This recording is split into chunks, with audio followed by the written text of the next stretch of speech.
فرجها فرجها ምንድነው ልጅ فرجها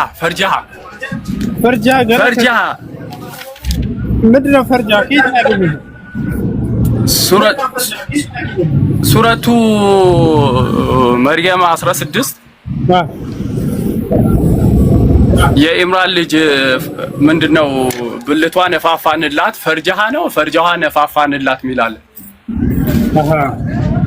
እሱ በስነ ስርዓት ቅር እንዳይል እሱ በስነ ስርዓት አስረዳኝና ያንተ ተማሪ ሆናለሁ አብሽር የኔ ተማሪ ሳይሆን እሱ በስነ ስርዓት አስረዳኝ ሁሱ በጣም ስለምፈልገው ነው በጣም ወላሂ የራሱ ለናንተ ሁለቱም አንፎሎ አድርጌ ነበር ሰማኝ ብራዘሪ አባቴ አንፎሎ ነበር ያረኩ ፎሎ አረጋለሁ እንትን ልክልሃለሁ ታወራኛለህ አብሽር ይሄ ግን በስነ ስርዓት አስረዳኝ በጣም ስለምፈልገው ነው ማለት አንዳንድ መጠይቀው ጥያቄ ስላለ አሁን በጥሞና አዳምጡ እሺ ይጠቅማችኋል ወላሂ ክርስቲያኖች ካላችሁ አዳምጡ የጠየቀው ጥያቄ ስለ መርየም አለይሃ ሰላም ነው ወለቲ አህሰነት ፈርጀሃ ይላል ተነፈፍና فيها من روحنا እያለ አላህ ሱብሓነሁ ወተዓላ ይናገራል እንዴት አድርጋ አንድ እስከጨርስ እሺ ምረብሽ ትንሳለ እንዴት አድርጋ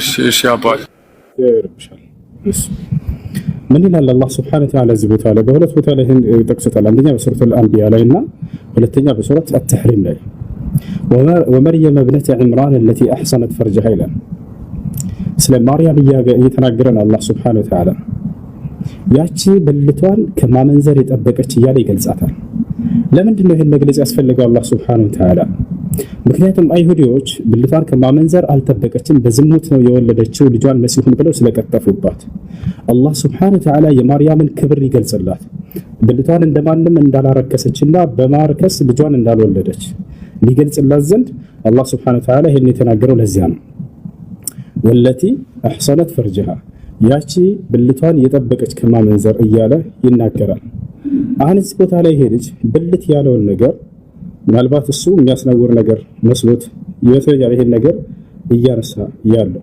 ስለዚህ በዚሁ አንፃር እዚህ ጋር እችን ጥቅስ ደግሞ እንድታነባት ልጋብዘህ የጌታ ሰው የኔ ተማሪ እስከሆንክ ድረስ አንብባታ እንትን አለች እቺ ቁጥር 1 የተናሳ ሄሎ በያ ምን ትላለች እቺ እግዚአብሔር ቃል ነው በያ ሄሎ ናውሰድ ወረደ ክርስቲያኖች አንብቡት ይንቃል ጸጋ ይበዛላችሁ ወአለይኩም ሰላም ወራህመቱላሂ ወበረካቱሁ كيف الحال الحمد لله በጸጋ የምትኖሩ ይሄን ቃል አንብቡት መስደነግጣል እኛም ደንግጠናል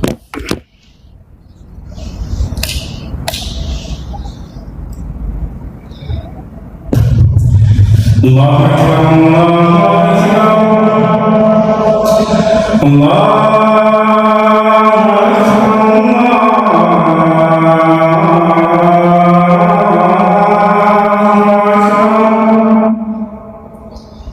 أشهد أن لا إله إلا الله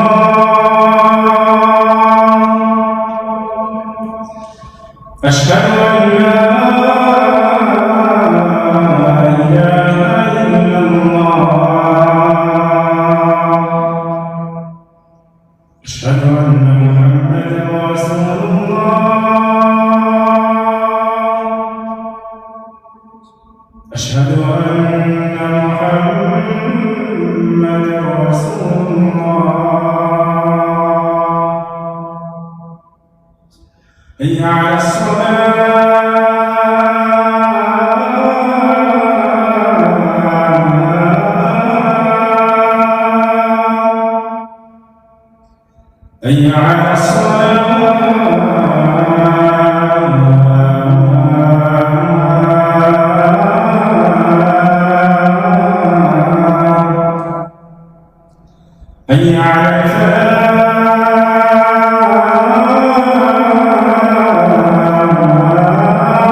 اللهم صل وسلم على محمد.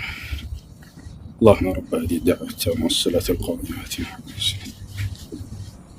وبعث مقام محمد الذي وعدته إنك لا تخلف الميعاد. رضي الله رب الإسلام.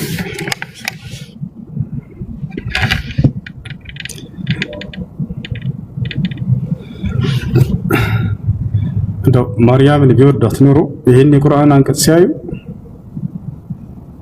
ወላሂ በወደዱት ነበር። ከጥላቻ ራሳቸውን ብታረቁ።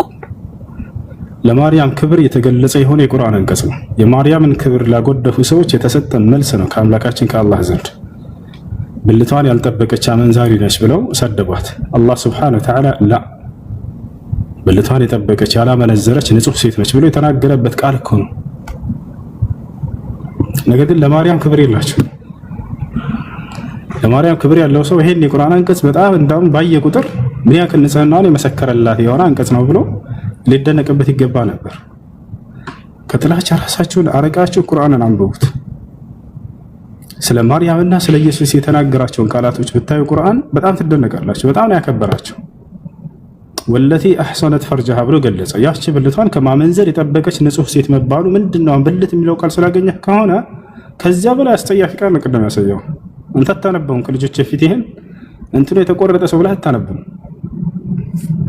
ከዚህ በላይ ሌላ በርካታ ታሳያለህ ከፈለክ መጽሐፍ ቅዱስ ላይ ኢየሱስ ክርስቶስ ጳውሎስ እናንተኛ የኢየሱስ ክርስቶስ ብልቶች ነን ይላል። ከዚያ በላይ ያለ መጽሐፍ ቅዱስ ላይ ሲቀጥል አጸያፊ ቃል አይደለም ይሄ።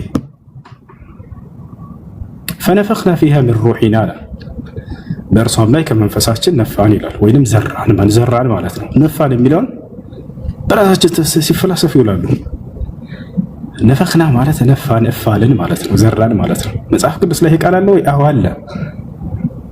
እፋለበት በሚል ቃል ተገልጾ እንጂ መጽሐፍ ቅዱስ ላይ የአረበኛው መጽሐፍ ቅዱስ ላይ ብትሄዱ ቃል በቃል በቁርአን ላይ ልክ እንዳለው አረበኛው ላይ አለ። በአዳምም ላይ እስትንፋስን እፋለበት ይላል አይደለ? የአረበኛው መጽሐፍ ቅዱስ ላይ ብትሄዱ ነፈኽና ነው የሚለው፣ ነፋንበት ነው የሚለው። ማን ነው ያንን ታዲያ ያደረገው ከተባለ መልአኩ ጅብሪል አለይሂ ሰላም። አላህ ሱብሓነሁ ወተዓላ ለመላእክቶች አዟቸው የሚያሰራቸውን ስራቸውን አንዳንዴ ወደ መላእክቶች ያስጠጋዋል፣ እነሱ አደረጉ ይላል።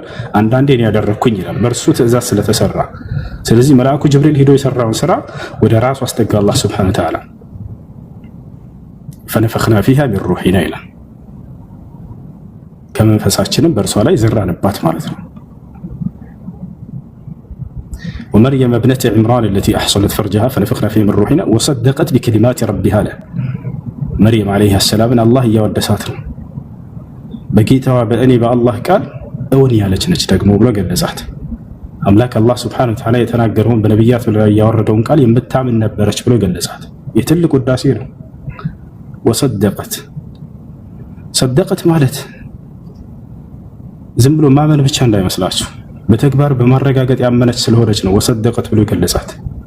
በሌላ ቦታ ላይ ወኡሙሁ ስዲቀቱን ብሎ በዚሁ ቃል ይገልጻታል። እናቱ ደግሞ እውነተኛ ሴት ነች ብሎ አላህ ይገልጻታል። መርየም አለይሃ ሰላም በማመን ብቻ ያረጋገጠች ሳትሆን በተግባርም ያንን ያመነችበትን ያዋለች እውነተኛ ሴት ነች እያለ የገለጻት ነው። ወኩቱቢሂ በመጽሐፍቶችም ያመነች ነች። ወካነት ሚነል ቃኒቲን በእኔ ትእዛዝ ላይ ቀጥ ካሉትም ነበረች እያለ አላህ ይገልጻታል። ይህ ሁሉ ስለ ማርያም የተነገረው ውዳሴ ነው። የመጀመሪያው ውዳሴ ምንድነው ከተባለ ከዝሙት ንጹህ መሆኗን የመሰከረበትና አይሁዶችን አፋቸውን ያዘጋባቸው የሆነ መልስ ነው። እነርሱ በዝሙት ነው የተገኘው ብለው እስካሁን ድረስ ያምኑልሃል ኢየሱስ ክርስቶስን። አንድ ከሮማዊ ሰው ጋር ባንዴራ ከሚባል ሰው ጋር ግንኙነት አድርጋ ወልዳው ነው ብለው አይሁዶች ይሄን ነው የሚያምኑት። መጽሐፍህ ላይ ሁሉ አለ፣ ዮሐንስ ወንጌል ላይ አለ። አይሁዶች ከፊት ቆመው ኢየሱስ ክርስቶስን ነህኑ ለስና አብና ዚና ይሉታል እያሾፉበት፣ እኛ ግን የዝሙት ልጆች አይደለንም ይሉታል። አንተ የዝሙት ልጅ ነህ እያሉ እያሾፉበት ማለት ነው። እኛስ አባት አለን የዝሙት ልጆች አይደለንም ይሉታል። ያንን መልስ የሰጠልህ እኮ ቁርአን እኮ ነው። አይ የዝሙት ልጅ አይደለም ተብሎ የተገለጸበት ቦታ የለም እኮ መጽሐፍ ቅዱስ ላይ። ቁርአን መጥቶ እኮ ነው በዝሙት በፍጹም አልተወለደም ብሎ የገለጸልህ። ይሄን የተነገረበትን አንቀጽ እንዳው ሊፎክሩበት ደስ ሊላቸው ሲገባ ይሄንን ባዩ ጊዜ በአይሁዶች ላይ የመለሰ አያ መሆኑን ባዩ ጊዜ ብልት የሚል ቃል አለና እንዴት ብልት ይላል አምላክ? የቅድሙን አሳየው እኔውን አገባኝ። መጽሐፍ ላይ ዳሽ የተቆረጠ ብላም ትሰላል ሌላ ልጨምር ከተባለ በጣም ብዙ እንትኖች አሉ። ሕዝቅኤል 23 እናንብበው እንዴ። እግዚአብሔር ስለሆኑ ዝሙተኞች ሴቶች እያወራ ኦላና ሆሊዋ የሚባሉ ቃል በቃል ምን ያህል ዘጋ ላሳያችሁ። ወሲብ ያደረገችባቸው ሰዎች እየገለጸ እግዚአብሔር ብልታቸው ልክ እንደ አህያ ብልት የሚያካክል ሰዎችን ለወሲብ ተመኘቻቸው እያለ ይናገራል። ነው ላሳያችሁ። ብልታቸው እንደ አህያ ብልት እያለ እየተናገረ እግዚአብሔር ብልቷን ከማመንዘር የጠበቀች ብሎ ስለተናገረ ልታነውሩ ትመጣላችሁ። ይሄን ይነግሯቸዋል። ላይቭ ከፍተው እየተሳደቡ አይደለ ያንቋሸሹ ብልት የሚላለ እያሉ ብዛ እየተሽከረከሩ እየተፈላሰፉ ሲሳደቡላችሁ ብላሉ። ከዛ የተጻፈው እንጂ አላነበብም ትላላችሁ። የሱ ተማሪ ነኝ ያለ ነበር። አሁን እዚህ ጋር ገብቶ ማለት ነው። ይሄን ፍልስፍናቸውን ነው የተጻፈው እንጂ አላነበብም የምትሉት አይደለ? መጽሐፉ ላይ ያለው ያለ ምንም ቢያስወቅስ ነገር የለም። ለዚያ ነው ሙስሊሞች ፊት መተህ አንብበው እስኪ ስንለ ጊዜ እዚህ ገብቶ ማንበብ ይፈራው ስለዚህ አይደለ? ያንኛው ላሳያችሁ። ብልታቸው እንደ አህያ ብልት የሚያካክል እያለ እግዚአብሔር ይናገራል። ይሄ ምን እናድርገው? ሽኑሃ